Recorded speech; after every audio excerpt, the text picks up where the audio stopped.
సమావేశంలో కేంద్ర సాంస్కృతిక పర్యాటక శాఖ మంత్రులు మరియు మన రాష్ట్ర అధ్యక్షులు జి కిషన్ రెడ్డి గారు మాట్లాడతారు. వారితో పాటు ఈ సమావేశంలో ఎస్ కుమార్ గారు, కాసం వెంకటేశ్వర్లు గారు, ప్రకాష్ రెడ్డి గారు, ఎన్వి సుభాష్ గారు, మాధవి గారు, శ్రీధర్ గారు, మౌనిక గారు, అమర్ సింగ్ పవార్ గారు పాల్గొంటున్నారు. మోహన్ రెడ్డి గారు పాల్గొంటున్నారు. అన్న ప్లీజ్.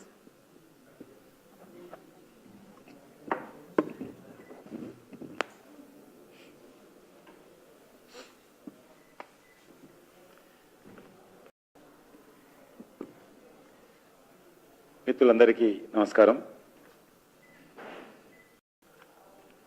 మనకందరికీ తెలుసు, ఈ నెల 22వ తేదీ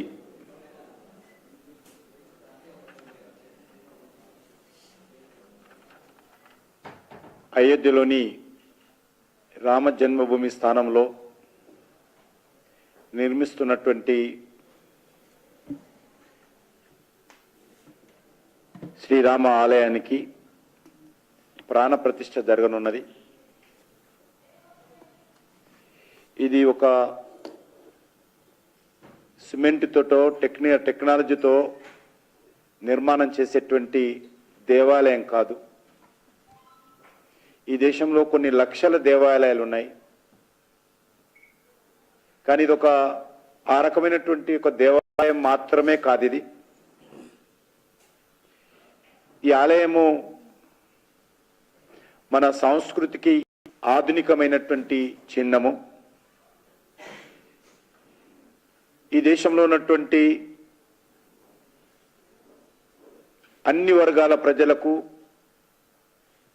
ముఖ్యంగా హిందువులకు అచంచలమైనటువంటి విశ్వాసానికి ప్రతీక అయోధ్యలోని రామజన్మ దేవాలయము.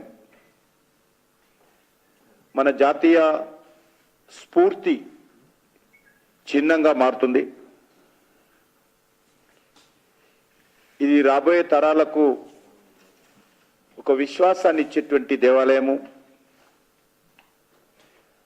మన దేశం మీద దాడి చేసి మన యొక్క సంస్కృతిని, మన యొక్క సాంప్రదాయాలను, మన ఆచారాలను, మన ఐక్యతను, మన యొక్క విశ్వాసాన్ని దెబ్బతీసేటువంటి ప్రయత్నం చేస్తున్నటువంటి విదేశీయుల యొక్క దుర్మార్గాలను నిర్మూలించేటువంటి బానిస మనస్తత్వం నుంచి బయటపడేటువంటి దేవాలయం అది. కాబట్టి అలాంటి దేవాలయానికి భవ్యమైనటువంటి రామ మందిరంలో రామ్ లాలాకు ప్రాణ ప్రతిష్ఠ 22వ తేదీ జరుగుతూ ఉంది. ఈ సందర్భంగా రాజకీయాలకు అతీతంగా భారతీయ జనతా పార్టీ కూడా అనేక కార్యక్రమాలు చేపడతా ఉన్నాం. ఇందులో సంక్రాంతి నుండి 22 జనవరి వరకు, 14 సంక్రాంతి నుండి 22 జనవరి వరకు దేశంలో, తెలంగాణలో ఉన్నటువంటి పుణ్యక్షేత్రాలు, ప్రార్థనా స్థలాలు, దేవాలయాల ప్రాంగణాలలో స్వచ్ఛతా అభియాన్ నిర్వహించాలని చెప్పి పార్టీ నిర్ణయించింది. ప్రత్యేకంగా పుణ్యక్షేత్రాలలో పరిశుభ్రత పాటించేటువంటి విషయంలో భక్తులను చైతన్యం చేస్తాం. అయినాక పరిశుభ్రం చేసేటువంటి కార్యక్రమాలు శ్రమధ్వానం ద్వారా, కార్యకర్తలు శ్రమధ్వానం ద్వారా చేస్తారు. అదేవిధంగా అక్కడ అన్ని రకాలుగా 22 వరకు సాధ్యమైనంత అన్ని దేవాలయాలలో మా పార్టీ కార్యకర్తలు, ప్రజలు, స్థానికంగా ఉన్నటువంటి భక్తులను కూడా మోటివేట్ చేస్తాము. ఆ పరిసర ప్రాంతాల్లో ఉన్నటువంటి ప్రజలను కూడా మోటివేట్ చేసి ఈ అభియాన్లో, ఈ యొక్క కార్యక్రమంలో వాళ్ళని కూడా భాగస్వాములు చేస్తాం. అదేవిధంగా మీకు తెలుసు, 22వ తేదీ ఉదయం 10:30 గంటలకు అన్ని దేవాలయాల దగ్గర ఆ దేవాలయ కమిటీల యొక్క నేతృత్వంలో, ఆయా దేవాలయ కమిటీల నేతృత్వంలో అయోధ్యలో జరిగేటువంటి కార్యక్రమాన్ని స్క్రీన్ ద్వారా అక్కడ ప్రదర్శించేటువంటి కార్యక్రమం, ఆ గ్రామం కానీ, ఆ బస్తీ కానీ, ఆ కాలనీ కానీ ప్రజలందరూ కూడా సమిష్టిగా, సామూహికంగా అయోధ్యలో జరుగుతున్నటువంటి కార్యక్రమాన్ని తిలకించే విధంగా ఏర్పాట్లు చేయడము, అక్కడ ప్రాణప్రతిష్ఠ అయిన తర్వాత అన్ని దేవాలయాలలో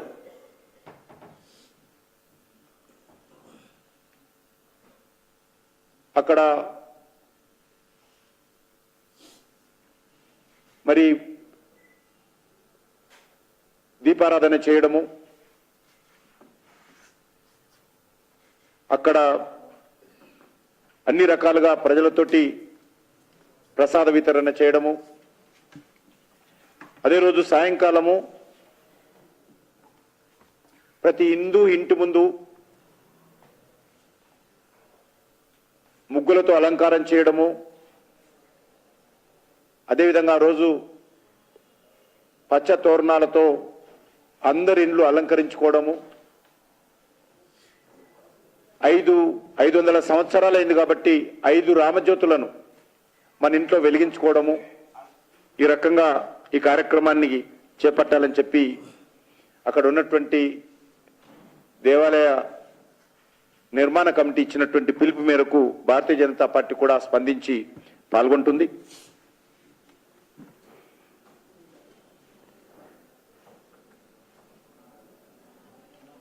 అంతేకాకుండా ఈరోజు రాష్ట్ర ప్రభుత్వం అభయహస్తం పేరుతో పెద్ద ఎత్తున ప్రజల్లో ఒక అయోమయం సృష్టించేటువంటి ప్రయత్నం చేస్తూ ఉంది. నేను అభయహస్తం సంబంధించినటువంటి దరఖాస్తు ఫారం చదివాను. ఈ దరఖాస్తు ఫారము ఎందుకు నింపుతున్నారో, దీని వెనుక మతలబేందో నాకైతే అర్థం కావడం లేదు.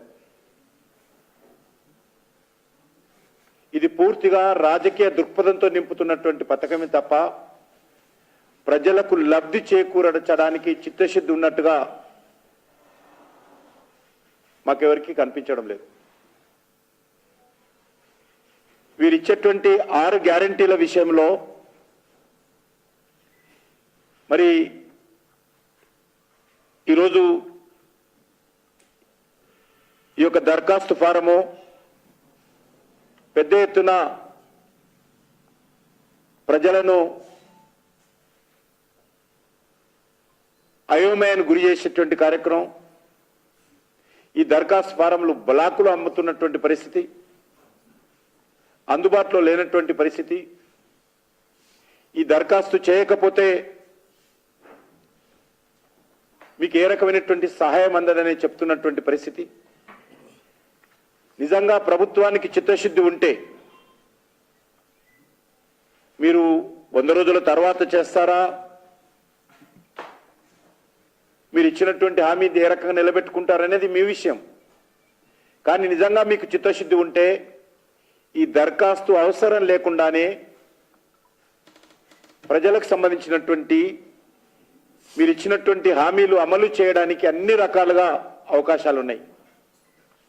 మరి ఆ రకంగా ఉన్నప్పుడు ఈరోజు ప్రజలను అయోమయానికి గురి చేసి ఈ యొక్క పథకాల అమలుకు, గ్యారంటీల అమలుకు కాలయాపన చేసేటువంటి ప్రక్రియ ఏం తప్ప ఇది మరొకటి లేదు. మీరు రేషన్ కార్డులే ఇవ్వలేదు, రేషన్ కార్డులు జత చేయమంటారు. చాలా మందికి గత 10 సంవత్సరాలుగా బీఆర్ఎస్ పార్టీ దుర్మార్గంగా రేషన్ కార్డులు ఇవ్వలేదనే విషయం అందరికీ తెలుసు. తెలిసిన తర్వాత మీరు రేషన్ కార్డులు ఏ రకంగా అడుగుతున్నారో నాకైతే అర్థం కావడం లేదు. అనేక విషయాలు జైలుకు పోయిన వాళ్ళు ఎఫ్ఐఆర్ కాపీ పెట్టాలి. ఎఫ్ఐఆర్ కాపీ హోమ్ మినిస్టర్ని అడిగితే కంప్యూటర్లో ఉంటాయి. అన్ని రకాల తెలంగాణ ఉద్యోగులు ఎవరెవరు జైలుకి వెళ్ళిరో మళ్ళీ దరఖాస్తులు ఎందుకు పెట్టుకోవాలని అడుగుతా ఉన్నాం.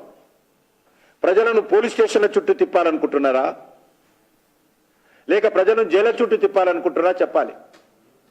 జైళ్లకు వెళ్ళిన వివరాలు, అరెస్ట్ అయిన వివరాలు, అన్ని వివరాలు కూడా ప్రభుత్వం దగ్గరనే ఉన్నాయి. నిజంగా మీకు చిత్తశుద్ధి ఉంటే హోమ్ మినిస్ట్రీ నుంచి లేకపోతే డీజీపీ ఆఫీస్ నుంచి కంప్యూటర్ ద్వారా తెప్పించుకోవచ్చు. అయినప్పటికీ కూడా మరి ఈరోజు అవసరమని అడుగుతా ఉన్నాను.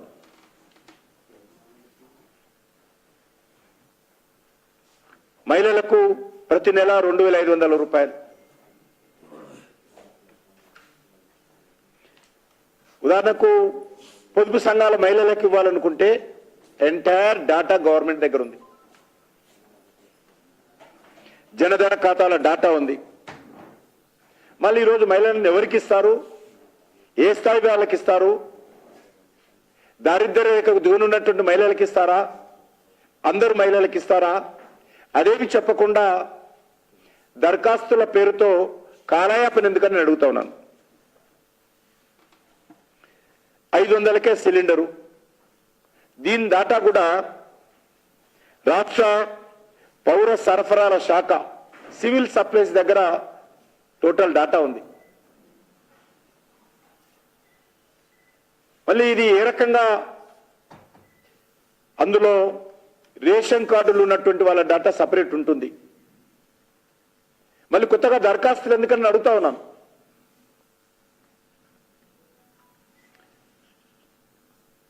రైతు భరోసా రైతులకు, కౌలు రైతులకు ఎకరానికి 15,000 రూపాయలు. దీనికి మళ్ళీ దరఖాస్తులు ఎందుకు అడుగుతా ఉన్నాను. కేంద్ర ప్రభుత్వం ఇప్పటికే ప్రధానమంత్రి కిసాన్ సమ్మాన్ నిధి కింద ప్రతి సంవత్సరం 6,000 రూపాయలు ఇస్తా ఉంది. ఆ డాటా ఉంది. పోనీ రాష్ట్ర ప్రభుత్వం ఇప్పటికే అమలు చేస్తున్నటువంటి రైతు బంధు ఉంది. దాని ఎంటైర్ డాటా రాష్ట్ర ప్రభుత్వం దగ్గర ఉంది. మళ్ళీ కొత్తగా రైతులందరూ మీ ఆఫీసుల చుట్టూ మీ ఫోటోలు పట్టుకొని ఎందుకు తిరగాలని అడుగుతా ఉన్నాను. మీకు సిన్సియారిటీ ఉందని అడుగుతా ఉన్నాను. లేక వచ్చే పార్లమెంట్ ఎన్నికల వరకు ప్రజలను మభ్యపెట్టే విధంగా, కాలయాపన చేసే విధంగా చేసే కార్యక్రమంగానే అనిపిస్తుంది తప్ప entire data for all the schemes state government దగ్గర ఉంది. అంతేకాదు వ్యవసాయ కూలీలకు 12,000 రూపాయలు 12,000 rupees for all the agriculture labour. ఇది ఉపాధి హామీ పథకం కింద అని అడుగుతున్నారు. ఉపాధి హామీ పథకం కార్డు నెంబర్ ఇవ్వండి అని. మీ దగ్గర డాటా ఉంది స్టేట్ గవర్నమెంట్ దగ్గర. మళ్ళీ ఇంకా వాళ్ళు ఎందుకు వేయాలా? ఎంటైర్ డాటా ఉపాధి హామీ పథకం, మనరేగా పథకం కింద, గ్రామీణ ఉపాధి హామీ పథకం కింద ఎవరెవరైతే రిజిస్ట్రేషన్ చేసుకున్నారో, ఎవరైతే ఎలిజిబుల్లో, ఎవరైతే అర్హులో, ఎవరైతే పనిచేస్తున్నారో రాష్ట్ర ప్రభుత్వం దగ్గర ఉంది. మళ్ళీ దరఖాస్తులు ఎందుకు పెట్టుకోవాలని అడుగుతా ఉన్నాను. దీని మర్మం ఏమిటని అడుగుతా ఉన్నాను.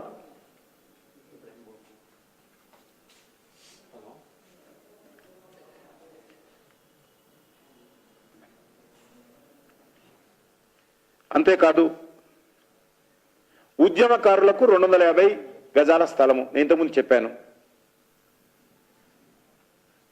అదేవిధంగా 4,000 పెన్షన్. ఆల్రెడీ పెన్షన్ డాటా ఉంది. ఎవ్రీ మంత్ రాష్ట్ర ప్రభుత్వం పెన్షన్ ఇస్తుంది. మరి కొత్తగా దరఖాస్తులు ఎందుకు అడుగుతా ఉన్నాను.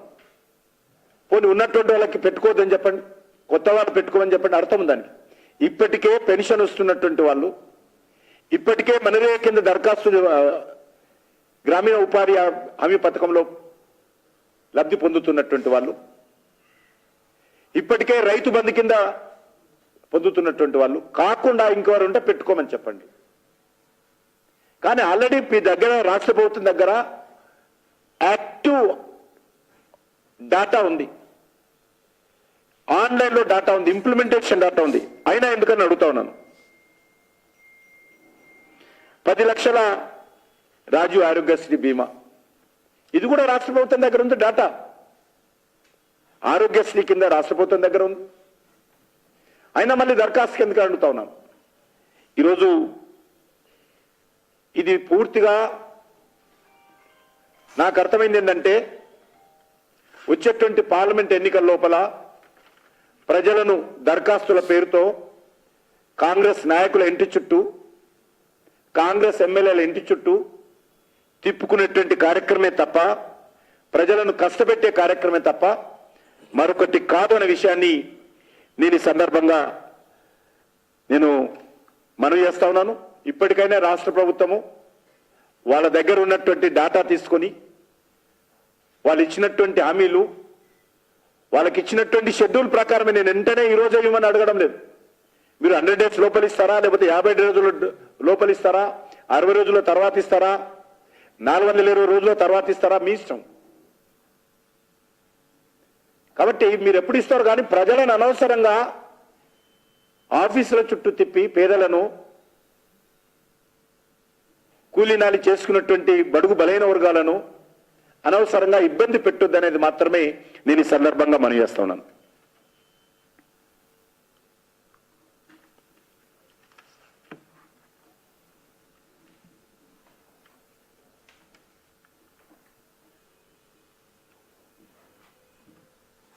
ఉన్న ముఖ్యమంత్రి గారు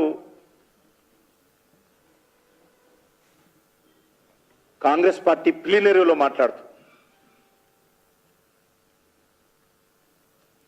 ప్రధానమంత్రి గారి గురించి మాట్లాడారు. మోడీ మెడిసిన్ ఎక్స్పైర్ అయిందట.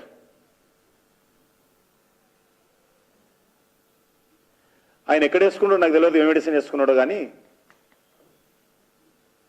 ఎట్లా ఎక్స్పైర్ అయిందో నాకైతే తెలియదు.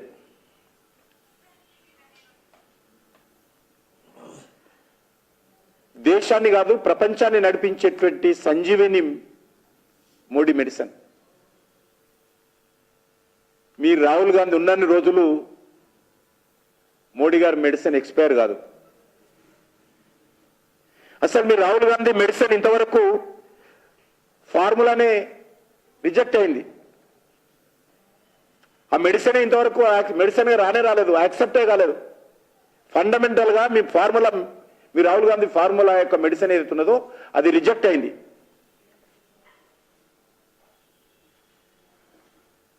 రిజెక్టెడ్ మీడియా ఫార్ములా అయినది. మరి సక్సెస్ఫుల్ మెడిసిన్ నరేంద్ర మోడీ గారిది. ఇంతెందుకు, ఒకసారి ఏ రకంగా ఇండియన్ ఎక్స్ప్రెస్ సర్వేలో ప్రపంచంలో ప్రతి సంవత్సరం ఏ రకంగా నరేంద్ర మోడీ గారి ఇమేజ్ పెరుగుతుందో కళ్ళుంటే చూడొచ్చు ఎవరే గాని. ప్రపంచవ్యాప్తంగా సోషల్ మీడియాలో 9.4 crores ఫాలోవర్స్ తో నెంబర్ 1 గా ఉన్న నరేంద్ర మోడీ గారు. ఎవరి మెడిసిన్ ఎక్స్పైర్ అయింది, ఎవరి మెడిసిన్కి ఇంతవరకు యాక్సెప్ట్ రాలేదో కాంగ్రెస్ పార్టీ అర్థం చేసుకోవాలి.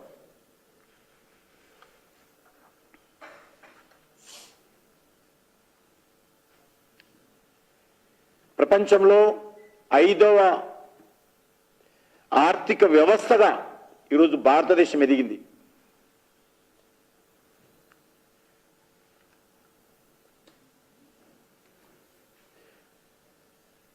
ఇటీవల జరిగినటువంటి 5 రాష్ట్రాల ఎన్నికల్లో నవ్వుతో నా భవిష్యత్ అనే విధంగా అద్భుతమైనటువంటి మెజార్టీతో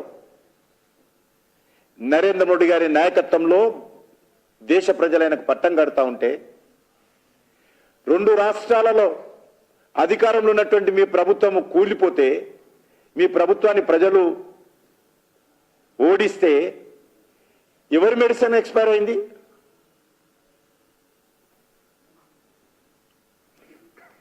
మీకు తెలుసు, ఇటీవల జరిగినటువంటి ఎన్నికల్లో మోడీ గారి ఇమేజ్ ముందు కుటుంబ పార్టీలు వెలవెలపోయాయి. తెలంగాణలో కూడా కాంగ్రెస్ గెలవలే, బీఆర్ఎస్ ఓడిపోయింది.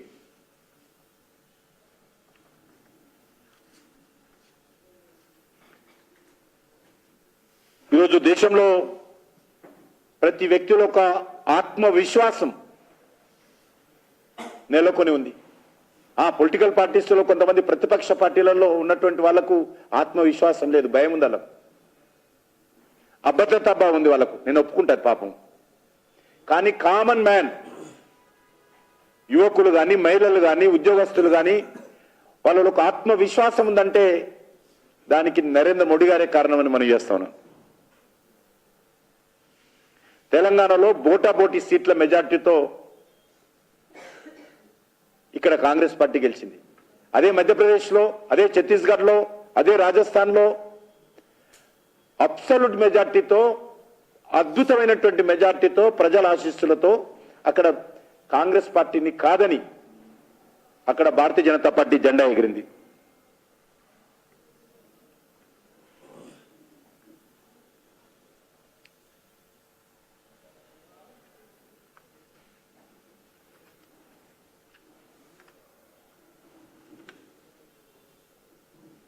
ఇంకా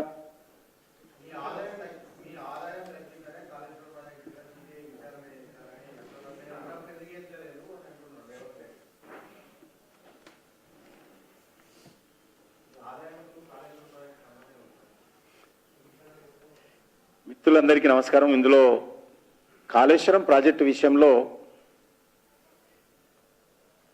గత ప్రభుత్వం మీద వచ్చినటువంటి ఆరోపణలు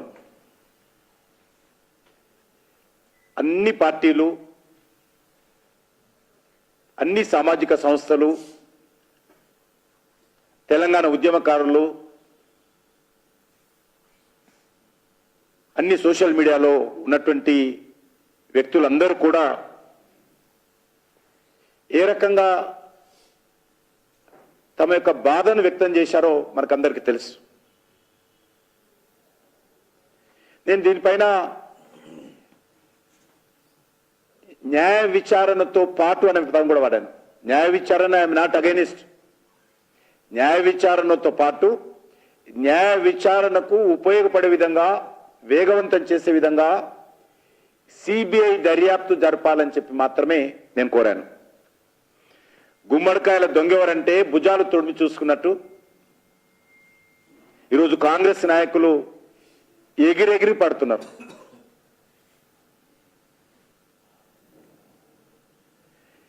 ఈరోజు ముఖ్యమంత్రిగా ఉన్నటువంటి వ్యక్తి గతంలో పార్లమెంట్ సభ్యుడిగా కాళేశ్వరానికి సంబంధించినటువంటి అవినీతి ఆరోపణల పైన పూర్తి వివరాలు నా దగ్గర ఉన్నాయి. నేను సిబిఐకి ఇస్తున్నాను, సిబిఐకి ఉత్తరం రాస్తున్నానని చెప్పాడు. రాశారా లేదా ఆయన చెప్పాలి. మీరు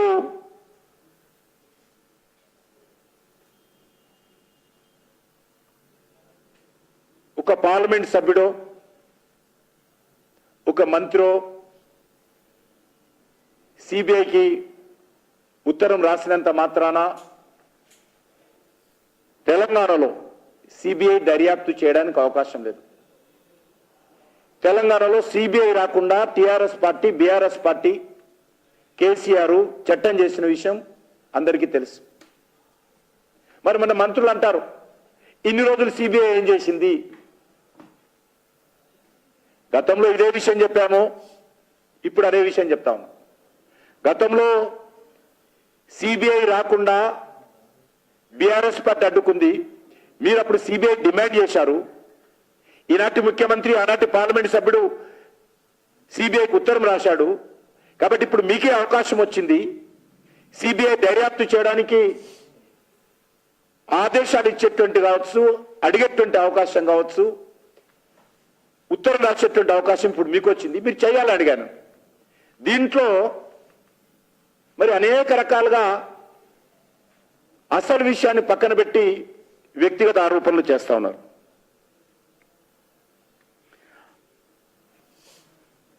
నేను ఇప్పుడు కూడా మనవి చేస్తా ఉన్నాను, ముఖ్యమంత్రి హోదాలో రాష్ట్ర ప్రభుత్వం తరఫున ఇప్పుడు రాయండి ఉత్తరం.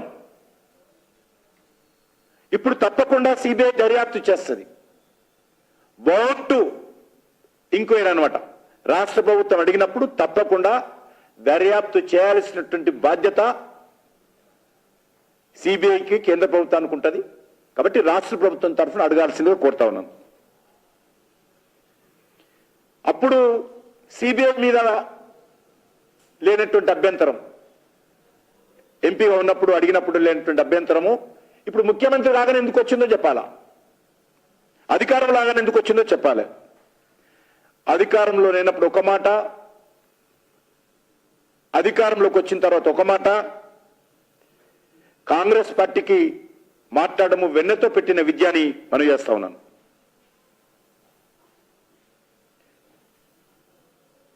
నేను గతంలో కూడా బీఆర్ఎస్ ప్రభుత్వాన్ని అడిగాను సిబిఐ ఎంక్వైరీ చేయాలని.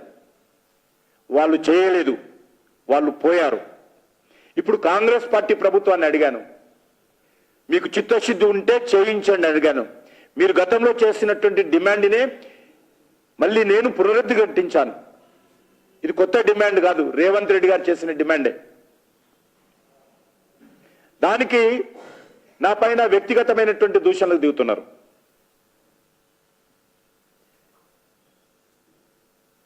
ఈ రకమైనటువంటి అహంకారము బీఆర్ఎస్ పార్టీకి చాలా రోజులు పట్టింది, కానీ వీళ్ళకి నెల రోజులు కూడా పట్టలే. నేను ఒక నిర్మాణాత్మకమైనటువంటి సూచన చేశాను. ప్రాజెక్టు గురించి చెప్పా, ప్రాజెక్టులో పొరపాట్ల గురించి చెప్పారు, ప్రాజెక్టులో ఏ రకంగా దుర్వినియోగం జరిగిందో చెప్పా, ప్రాజెక్టులో ఏ రకంగా ఇంజనీరింగ్ ఫెయిల్యూర్ అయిందో చెప్పా, ఏ రకంగా ప్రజాధనం దుర్వినియోగం అయిందో చెప్పి దానిపైన ఎంక్వైరీ చేయాల్సిన అవసరం ఉంది, ఇది పెద్ద స్కాము అని ఒక నిర్మాణాత్మకమైనటువంటి సలహా మీరు గతంలో చెప్పినటువంటి మాటనే నేను పునరుద్ధరిస్తుంటే, అహంకారంతో ఈరోజు కాంగ్రెస్ పార్టీ నాయకులు వ్యక్తిగతమైన దాడులకు దిగుతున్నారు. మీరు సిబిఐ ఎంక్వైరీ వద్దంటే, లేక జ్యుడిషియల్ ఎంక్వైరీ పేరుతో కాలాపన చేసి కేసీఆర్ రక్షించాలనుకుంటే నేనేం చేయలేను దానికి. ఆ రోజు కానీ ఈ రోజు కానీ భారతీయ జనతా పార్టీ ఏ రోజు కూడా మేము బీఆర్ఎస్ పార్టీతో లేదు. బీఆర్ఎస్ పార్టీతో కలిసిన చరిత్ర కాంగ్రెస్ పార్టీ. ఇదే ఉత్తమ్ కుమార్ రెడ్డి గారు ఆ రోజు బీఆర్ఎస్ పార్టీ కలిసినటువంటి మంత్రివర్గంలో ఉన్నాడు. ఆయన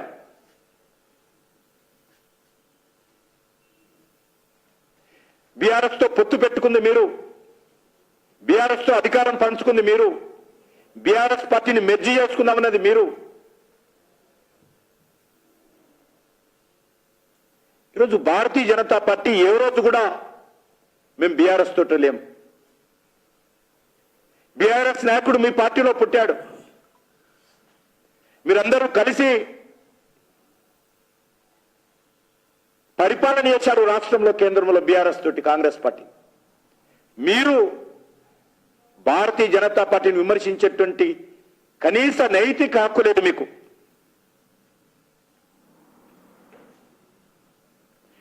చిన్న ఆరోపణ చేస్తే కట్టగట్టుకొని అందరూ కూడా, నేను ఆరోపణ సలహా ఇస్తే కట్టగట్టుకొని నా మీద ఆరోపణలు చేస్తా ఉన్నారు.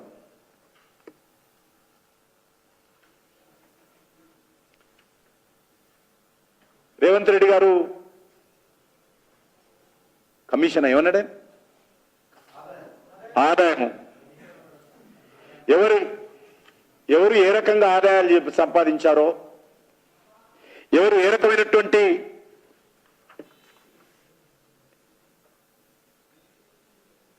ఆరోపణలతో ఉన్నారో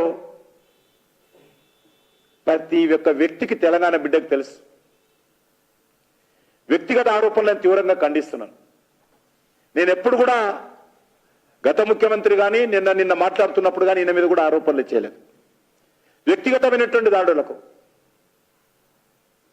నేను వ్యక్తిగతంగా ఎలా ఉన్నానో, నేను ఈ యొక్క 1980 నుంచి ఏ రకంగా పార్టీ కార్యకర్తగా పనిచేస్తున్నానో నా పార్టీ కార్యకర్తలకు తెలుసు, తెలంగాణ ప్రజలకు తెలుసు, మీడియాకు తెలుసు. నా ప్రస్థానం ఎలా మొదలైందో, ముఖ్యమంత్రి ప్రస్థానం ఎలా మొదలైందో అది కూడా తెలంగాణ ప్రజలకు తెలుసు. ముఖ్యమంత్రి వ్యక్తిగత జీవితంలో ఎలా ఉన్నాడో, ఎవరి మీద ఎన్ని కేసులు ఉన్నాయో, ఏ రకమైనటువంటి ఆరోపణలు ఉన్నాయో తెలంగాణ ప్రజలకు తెలుసు.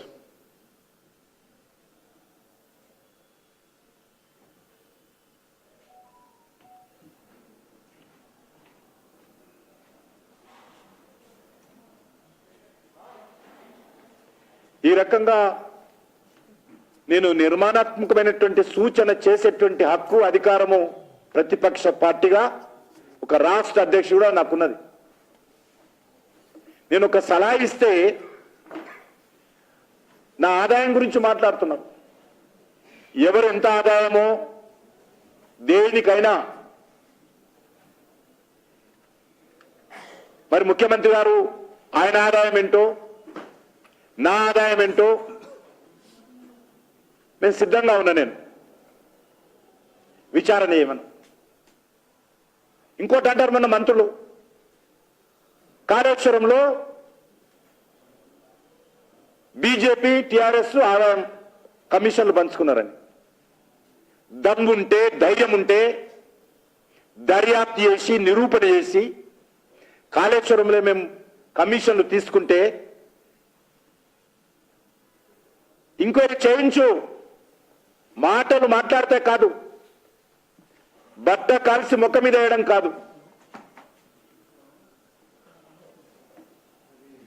ముఖ్యమంత్రి మాట అన్నారు, నేను లంకె బిందెలు ఉన్నాయని చెప్పి అధికారంలోకి వస్తే ఇక్కడ చిప్పు ఉందన్నాడు, అప్పులు ఉన్నాయన్నాడు. అంటే లంకె బిందెలకు వస్తే ముఖ్యమంత్రి ఆయన ఆయన అన్నమాటనే. నేను లంకె బిందెలు ఉన్నాయనుకొని వచ్చాను, ముఖ్యమంత్రి అంతా చూస్తే ఏం లేదు, మొత్తం అప్పులు కనిపిస్తున్నాయి, ఖాళీ చిప్ప కనిపిస్తుంది అన్నాడు.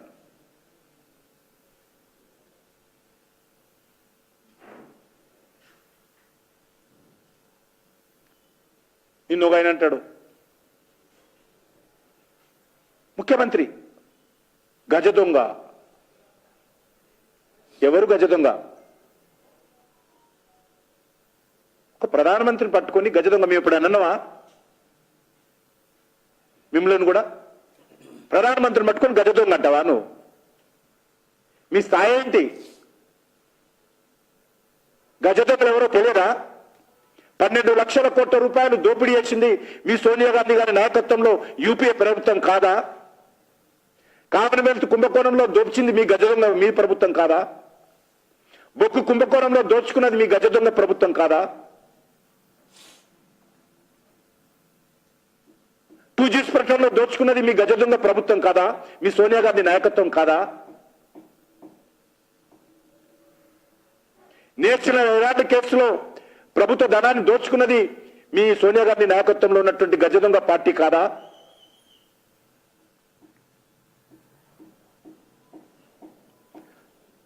గజ దొంగల పాలిటి యముడు నరేంద్ర మోడీ గారు, గుర్తుపెట్టుకోవాలి. మేము గజ దొంగలం కాదు, గజ దొంగల పాలిటి యముండు నరేంద్ర మోడీ. ఒక్కొక్కరిని ఎవరిని వదలము. మేము ప్రతిజ్ఞ తీసుకున్న మా ఎజెండాలో 2 ఒకటి కుటుంబ పార్టీలకు, 2 అవినీతి పార్టీలకు. ఖచ్చితంగా చివరి వరకు, చివరి శ్వాస ఉన్నంత వరకు మేము పోరాటం చేస్తాం తప్ప వదిలే ప్రసక్తి లేదని మనం చేస్తా ఉన్నాను.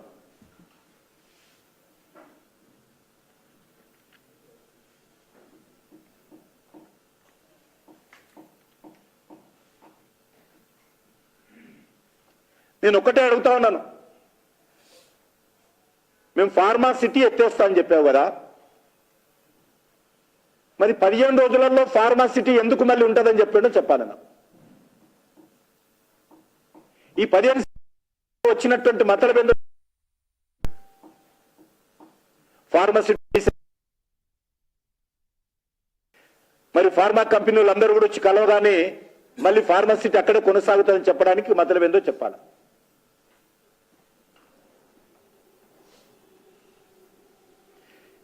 ఇంత తొందరగా యూటర్న్ ఎందుకు వెళ్ళాడు? ఈరోజు అక్కడ ప్రజలందరూ కూడా ఫార్మసిటీ ఎత్తేస్తారని చెప్తే ఊరూరా రైతులు కేరింతలు వేస్తూ పండుగ చేసుకున్నారు ముఖ్యమంత్రి ప్రకటన చూసి. ఎందుకంటే మా బతుకుల్లో ఈ కాలుష్యపు కోరల నుంచి రక్షిస్తున్నదే అనుకున్నారు. మళ్ళీ మొన్న ప్రకటన రాగానే రైతులందరూ ఈరోజు మళ్ళీ తీవ్రమైనటువంటి ఆవేదనతో గురవుతున్నారు. కానీ ఈ యొక్క 15 రోజుల్లో ఎందుకు యూటర్న్ తీసుకుంది ప్రభుత్వం చెప్పాలి ఫార్మసిటీని. నెల రోజులు గడవక ముందే ఈ రకంగా ఎందుకు యూటర్న్ తీసుకోవాల్సి వచ్చింది? ఫార్మా కంపెనీల లాబీకి భయపడ్డారా, లొంగిపోయారా చెప్పాల్సినటువంటి అవసరం ఉంది.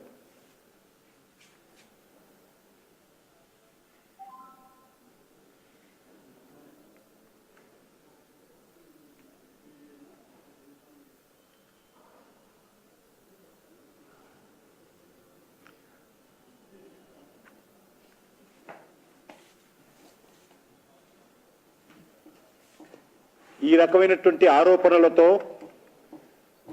భారతీయ జనతా పార్టీ నోరు మూయించాలనుకుంటే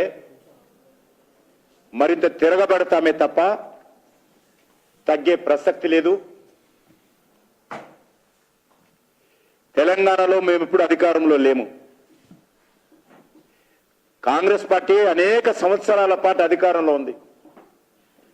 అవినీతికి పాల్పడింది, అక్రమాలకు పాల్పడింది, దుర్మార్గం చేసింది, ప్రజలను దోపిడీ చేసింది, ప్రజలను మోసం చేసింది. ఏదైనా ఉంది అంటే అది కాంగ్రెస్ పార్టీ. దొంగ కానీ గజ దొంగ కానీ తెలంగాణలో కాంగ్రెస్ పార్టీ, బీఆర్ఎస్ పార్టీ. వారిద్దరూ తోడు దొంగలు, వారిద్దరూ గజ దొంగలు. వాళ్ళు కావచ్చు, మీరు కలిసి పరిపాలన చేశారు. మేము దొంగలం కాము, గజ దొంగలం కాము, మేము మీ పాలిట యముండ్లమని చెప్పి మనం చేస్తా ఉన్నాం.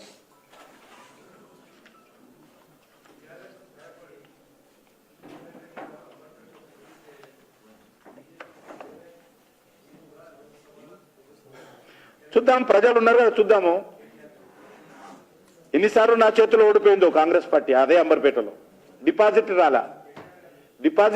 ఎవరు? కేటీఆర్ చెప్పిండా? ఆయనను కూడా ఓడించిన నేను 3 సార్లు అంబర్పేటలో ఓడించిన, సికింద్రాబాద్ పార్లమెంట్ ఓడించిన. కేటీఆర్ సర్టిఫికెట్ ఎందుకు? దిక్కు దివాలా లేకుండా పోతుంది ఈ పార్టీ. బిచాన ఎత్తేస్తుంది పార్టీ, బీఆర్ఎస్ పార్టీ. తెలంగాణలో బీఆర్ఎస్ ఉండదు. బీఆర్ఎస్ ఆవశ్యకత లేదు. బీఆర్ఎస్ అవసరం లేదు. ఈరోజు ఈ కుటుంబ పార్టీ, కరప్షన్ పార్టీ యొక్క ఆవశ్యకత తెలంగాణలో లేదు. ఇంకా ముందున్నది ముస్లింల పండుగ. చెప్తే నేను అందుకే చెప్పాను కదా, ఏ రకంగా బినామని చెప్పాలి. మీరు బినామీ, మీ పార్టీ బినామీ. మీ పార్టీ వారితో కలిసి కాపురం చేశారు, మీ పార్టీ వారితో కలిసి ఎలక్షన్లో పోటీ చేశారు. మేము ఎక్కడ బినామీ? కేసీఆర్ ఎట్లుంటారో తెలియదు మాకు. ఎన్నో కలవలే, మీరన్నది కలిసి వచ్చారు.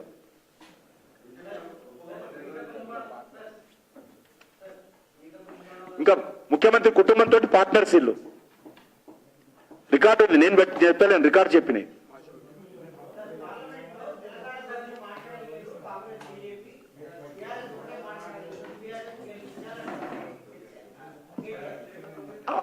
BRS party is outdated party. BRS party నా farm house party. BRS party is irrelevant party. లోక్సభలో ఏ ఒక్క ఓటు బీఆర్ఎస్ కేసినా అది నేను అనలేను, చెత్త కుప్పలు వేసినట్టే. ఇంకా వేరే మామూలు అయితే గట్టిగా అంటారు అనుకోండి. కాబట్టి ఎక్కడ కూడా బీఆర్ఎస్ పార్టీ ఆవశ్యకత ఈ యొక్క వచ్చే ఎన్నికల్లో తెలంగాణలో ఎవ్వరు కూడా, ఏ ఒక్క తెలంగాణ బిడ్డ కూడా వేయడు. ఎందుకంటే ఆ ఓటు మురిగిపోతుంది, వృధా అవుతుంది. ఒక ఎంపీ, 2 ఎంపీలు గెలిచినా వాళ్ళు చేసేది ఏమీ లేదు. ఢిల్లీలో ఏ లక్ష్యం వాళ్ళు ఓటేస్తే ఏ లక్ష్యం కోసం ఓటేయాలి, దేన్ని చూసి ఓటేయాలా, ఎందుకు ఓటేయాలా, ఏం సాధిస్తారు వాళ్ళు, ఏం మాట్లాడతారు వాళ్ళు. కాబట్టి ఈరోజు దేశంలో need of the hour once again is a Narendra Modi. Corruption free government, able leadership, stable government, development, image of the country, welfare schemes, infrastructure improvement everywhere is a need of the hour of the Narendra Modi government once again. Period bar Modi Sarkar.